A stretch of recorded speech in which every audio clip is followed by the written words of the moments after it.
All right, so in this video, I'm going to talk through and hopefully add some more clarity and specificity to things like being in the present moment, mindfulness, and meditation. And this video is in direct response to a question that I received kind of very frequently over my last few live streams. And at a certain point, some of this might seem like splitting hairs, but in actuality, it isn't. It's actually just common sense and basic foundational information that is extremely important for one reason in particular. And that reason being, well, I guess two reasons. The first is you can't hit a target that you can't see. And if you think you're doing one thing, but your actions are another thing, then obviously the path from A to B might not ever happen. Like you might say, oh, I'm going to be a concert pianist, okay? But how I'm going to be a concert pianist is by doing swimming. Well, swimming will never lead to skill in piano playing, ever. So, but if you decide specifically, this is what I want to do, then obviously you can tailor your actions and your focus and everything in a much more precise and clear way. That's the first and pretty important thing, because our time and our energy is limited, obviously. The second thing comes down to honesty. And honesty with ourselves, honesty with other people, and is contingent and tied in within the first point, meaning having your mind and your body on the same page, having your intention and your goals and your focus lined up with your actions, and not just in many ways making yourself worse or making yourself more sick, which is a common thing that happens within this world and within this realm. Because believe it or not, like to put it in perspective, just as an aside example, like I was at the co-op near my apartment yesterday, and every time I go there, I'm always like, man, the least healthy people that I ever see are usually here. Just like very deficient, emaciated, blood deficient, chi deficient, withdrawn, like all these things, like, which is not what you'd think, because it's like a health food store, but the people in here are the least healthy people that I often run into. So that's the reason why I say that, is because oftentimes within meditation and these things, the marketing and people's mental projections don't often always match up with what their actions are and what their results are. So that is why I'm saying it's important to have all these things kind of lined up to a more functional degree, if at all possible. So some of the common things that people lump under the term meditation, which is kind of a worthless, meaningless term most of the time, because people just use it casually and they don't know what it means. They don't really define it. They kind of just use it to define a bunch of different things. Oh, gardening is meditation. No, it isn't. It's just gardening. Oh, taking a walk's meditation. No, it's walking. And that might sound harsh or mean or whatever, but it'll make more sense after we break down these different things that people are labeling. So first is just like mental exercises, of which there are many different mental exercises that you can do sitting to increase your focus, increase your memory, increase your mental clarity, learn to control your thoughts, learn to make your thoughts more relevant, learn to be more intelligent. All these things that are possible and are doable, but are just literally mental exercises. In the same way that you would build a muscle or strengthen your body, there's things you do can strengthen your mind, which is very important, but it's not meditation. Another thing is just literally sitting quietly, just sitting down and being quiet. That's not meditation. That's just literally sitting quietly. Another thing is the really popular term of mindfulness, which a lot of people combine with just being in the present moment. And people think that's what meditation is, or that's like all you have to do is just everything's in the moment, everything's just in the present. All these cliche, generic, vague, meaningless terms. And basically, the only reason people use cliches and these meaningless terms and these vague ideologies and these projections and all these things is because they don't have any substance behind what they're saying. They don't have any real depth of understanding, because it's like usually if someone has a high proficiency in their field, they can talk about it with extreme clarity, precision, they're very articulate, they're very dialed in. And whether that's like someone like Michael Jordan or Kobe Bryant or what's his name, Lewis Hamilton, or some high-level scientist or high-level business person or whatever. You watch interviews with these people, you listen to them, they're very specific, they're very dialed in, they're very precise. So this whole kind of facade popular image that's out there of like spiritual teachers is really false, or the kind of really withdrawn and almost like depressed meditation teacher, but people think that's because they're chill or relaxed. Or you have the other type where they speak in riddles and metaphors, and people are like, oh, I can't really understand what they're saying. This all smoke and mirrors, it's all facade, it's all just playing on people being completely misinformed and out to lunch and just having no idea what they're doing or why. And it's just, you can see it in all these other examples. You listen to interviews with people, extremely precise, know exactly what they're talking about. They can talk about this big breadth of progression and the spectrum of information and this process and journey they had to go through. Like, there's a lot there. It's not just, well, be in the moment, open your heart and accept the love of the universe, or whatever vague nonsense that people get into, or just be mindful and it will heal you. All these vague things that sound cool and are popular but don't have anything behind them and don't really produce much results. So the next piece is just straight up relaxation. There's honestly nothing wrong with relaxation. Relaxation is amazing, like, obviously. But if you just want to relax or be quiet or chill out, then just do that. Don't have to add all the complexity of, I'm on this spiritual journey and I'm doing this sacred ancient practice and I'm doing all of these things. Like, just keep it straight up simple and say you want to chill out and you relax. So in many ways, there might be way more efficient, faster, easier, more effective strategies for just chilling out, relaxing, calming your mind down, and cutting out some of the mental anxiety. Like taking a bath. Like, for example, I was out eating the other day, and I overheard this woman saying, I just got back from this meditation retreat, but it's just not working. I'm still anxious and I'm still having all these thoughts. It's just not working. And I'm like, you have no clue what you're talking about.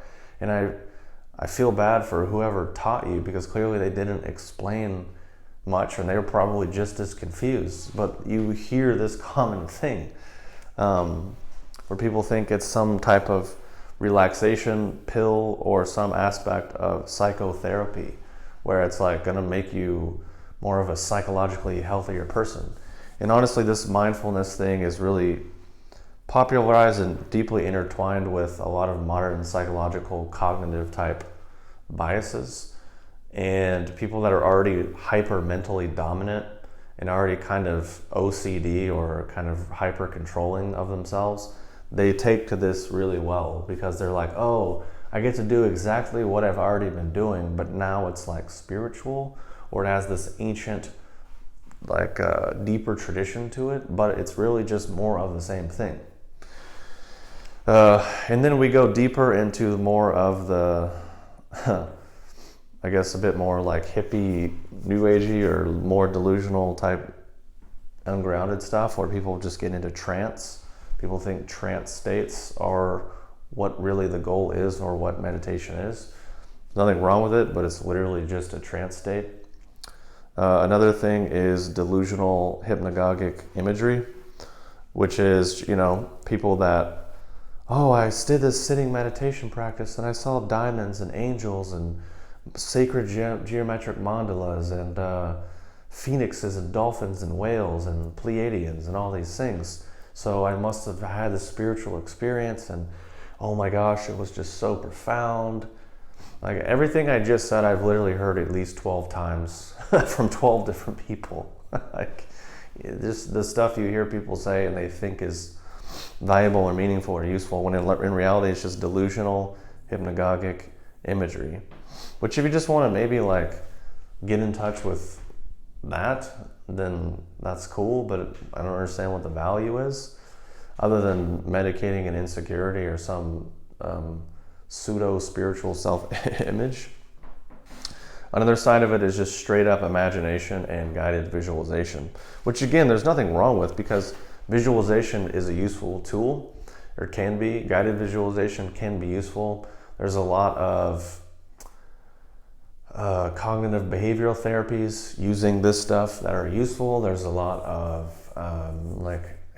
hypnosis-based therapies which are helpful and useful, that use imagery, that use imagination, that use guided visualization, that use relaxation, that use trance, that use, sitting quietly. Use these things, and they can be effective, they can be useful, they can be helpful.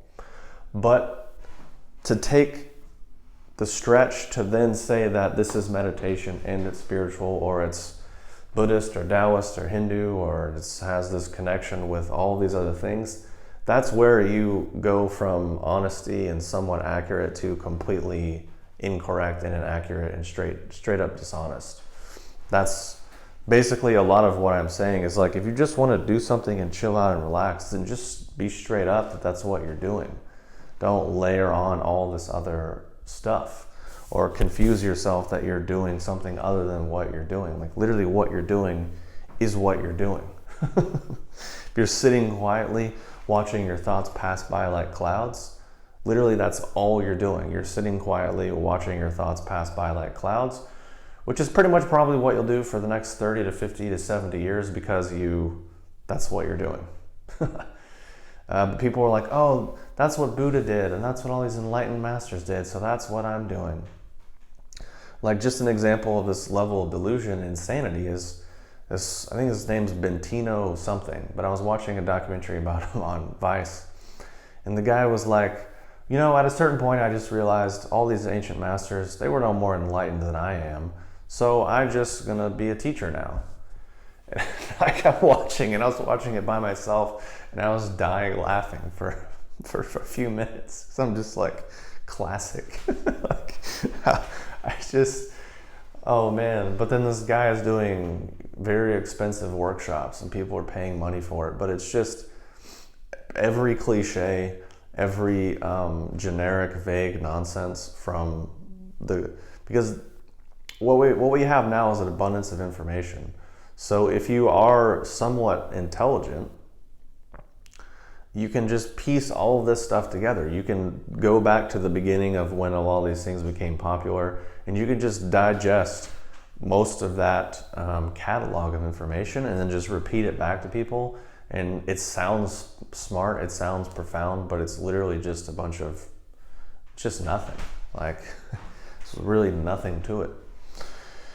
So these are many of the things that people will lump under these categories, which I'm not saying there's anything wrong with it, because clearly many of these things have useful benefits. Like, if you're constantly just anxious, then obviously being less anxious is probably better. If you're really uptight and can't relax, relaxing is probably going to make you feel better. And this whole thing about being in the present moment and all of that insanity and just fluffy nothingness is ultimately just anxiety. People are like, take their anxiety, oh, I'm always worrying about and thinking about the past and the future, and basically just imagining all these scenarios and making myself miserable. So the solution to that is to just pay attention to what I'm doing right now, which is just the next iteration of that anxiety thing. So then that becomes their anxious thing that they're constantly sort of wiring themselves to do, when in actuality, if your body actually just chills out and things can relax and settle, then your mind just starts to go quieter, and you naturally just pay attention to what's in front of you. That's just kind of common sense, basic, natural, normal human functioning. It's just indicative of how inherently diseased and dysfunctional our current state is.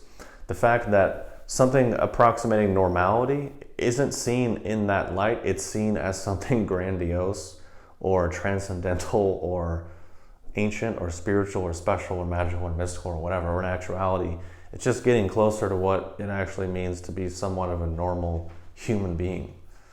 So it might sound a bit harsh, but it's happens to be somewhat true. So some of the other things that we need to consider when dealing in this realm is what I touched on earlier, which is honesty versus fantasy. Like another example of this is sort of the common meme or pattern where you get the kind of, let's just say, woman who's really deep into this stuff, and then they're gonna do the post, when the post is like them doing yoga, like free form, free flowing. I'm not worrying about the pose. I'm not worrying about making it look good. I'm not being anxious. I'm just doing the other side of my anxiety and over control. But I'm gonna do this, and I'm filming it, but in the background I'm playing kind of emotional, sappy music.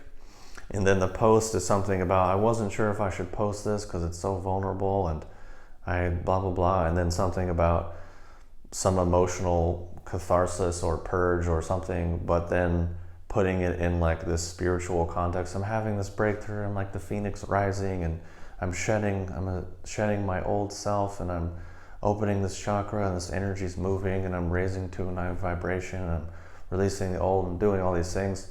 It just becomes very complicated, very heavy, and takes a lot of energy to even like explain and to even like probably to even do. The sheer act of all of that is requiring about 20 plates spinning at the same time, which is a lot of anxiety, a lot of worry, a lot of energy, a lot of stress.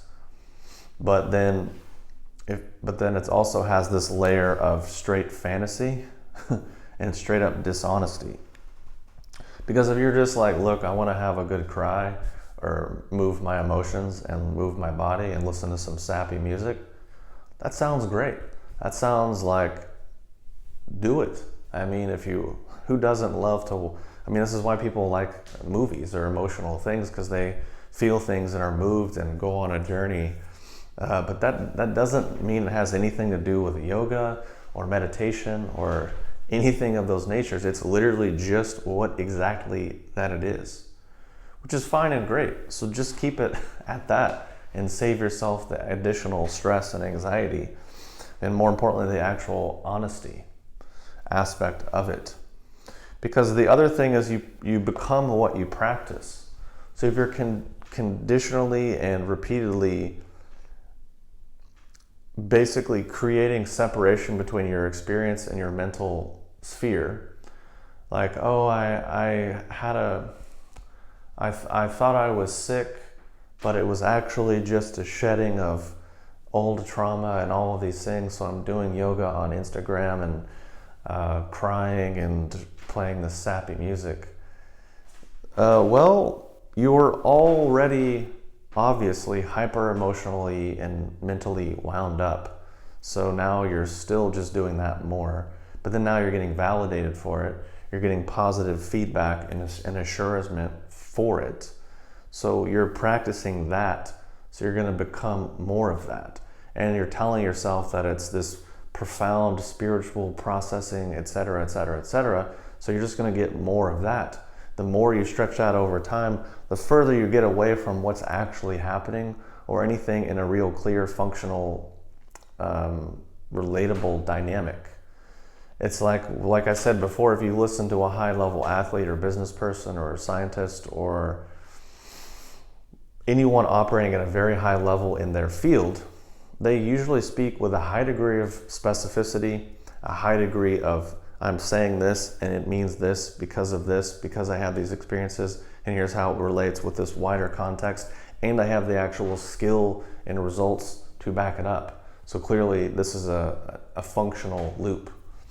They're not like, Michael Jordan, what's your philosophy to basketball?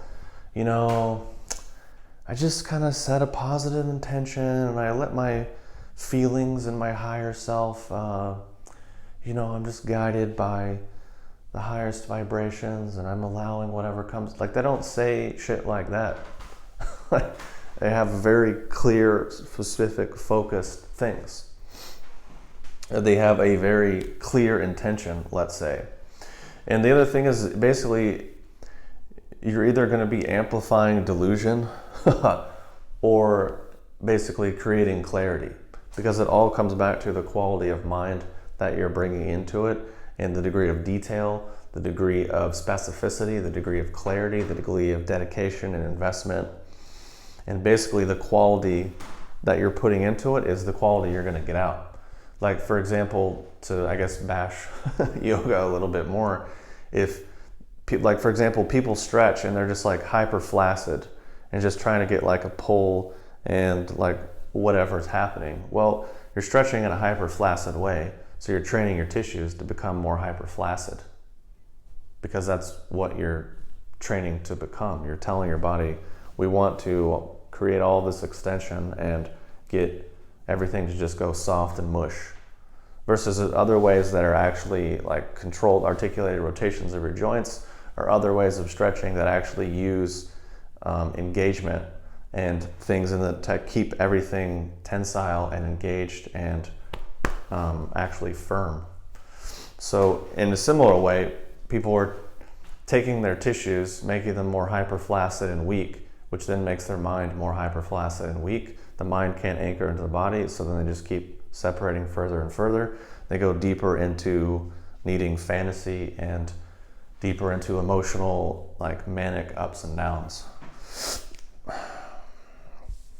Because one of the biggest and most important things that people often do not understand when it comes to doing any degree of self-work, doing any degree of anything internally based, whether that's mindfulness or mental exercises or quietly sitting, it requires a lot of strength and actually power, like a lot of power, a lot of strength, and the correct mental attitude and the correct physical foundations. Because if you don't have the strength, you don't have the power, then you'll probably A, never do anything, or B, if you do something, you will get destroyed by it. The weight of it will shred you and rip you apart. Because there's many stories of people who do, let's say, Vipassana retreats and they end up going psychotic afterwards, or there's stories of people that have just straight committed suicide. Granted, that's a very, very, very extreme example, but it's more common than you'd think that people would have psychotic breaks or depersonalizations or all kinds of negative things as a result of thinking they're doing whatever they think they're doing, but they don't have correct teachers, they don't have correct guidance, they don't have good preparation, they just kind of try to jump into the deep end. They don't have the strength, they don't have the power, they don't have the clarity, they don't have 100 things that they need. So what happens is something negative. So it's just a bit of a bummer, and I've definitely known a lot of people in my life that have had these things happen. I've had my own fair share of negative consequences from internal practices that I've had to correct and make many adjustments for. I've talked to quite a lot of my clients who will reach out to me after years of harming themselves through, let's say, these types of things, plus psychedelics or just cannabis or whatever. People get to a point to where they're burnt out, they're really imbalanced, they're pretty dysfunctional, they can't really function in the world, and they need, like, oh, how can I actually get out of this and reverse it? So this does happen, and for people to deny it is just stupid and dumb and irresponsible and childish. And it just kind of personally gets old to me, I guess, if that's not obvious. It just kind of gets old seeing the same fluffy nonsense that's been filling this industry since it became popular, probably in like the 50s, 60s, mostly like 60s, 70s, I would say. So when it started to really hit its peak and its prime. Just the same meaningless, empty, vague nonsense, which people like because it allows them to project all of their pre-existing nonsense. So they're like, oh, this is kind of just like what I was already doing. Sold. Doesn't require any real change, any real work, any real like dedication. Sold. Or on the flip side of people make it seem really hard, make it seem really extreme, make it seem almost sadistic and masochistic, then people are like, oh, that's the real stuff. I'm gonna really beat myself up. So the last thing that I'll say about this is a story that I heard from basically someone whose lectures I used to listen to quite a lot, who was a really, let's just say he was on the board for the original curriculum for all of acupuncture in America. He was on the board and one of the people who was trying to create this curriculum and create this whole testing and everything. His perspective was not popular or well received because it was actually authentic. He had received decades of training in actual traditions and lineages versus people were coming more from this world, so they couldn't really understand what he was saying because they want simple, vague, empty nonsense. But anyway, so he told this story where he was talking to this very famous Buddhist monk who had immigrated to America, opened countless temples, ordained thousands of people, and was at the end of his life. And so the guy, the lecturer, is asking him, so like, you know, you've been at this for like 50 years, you've opened all these temples, you've ordained all these people, there's all these people practicing all these things, like, how do you feel about that? Like, are you happy? Are you pleased? Are you satisfied with all these great things you've accomplished? And the guy just laughs and he's like, oh, no, not at all. I don't think anyone's actually got or understood anything of what I've meant, but at least, you know, immigrants or, you know, Chinese immigrants, they'll be able to go to the temple and it'll help them feel like home. So at least that's nice. And the guy's like, wait, hold on. What? Like, this is your life's work. Like, you did this full time, full on for your whole life, and you've done all these things. Like, how are you not satisfied or not happy or whatever? He was like, oh, well, here, I'll tell you why. He was like, basically what it is in America and what it is in modern times is a bunch of adults looking to another adult to help them be an adult. He said these people have no fabric of self-esteem, they have no fabric of self-worth, so they can never, ever actually hear what the dude is saying or actually receive any of the teachings and subsequently actually do any of the practices.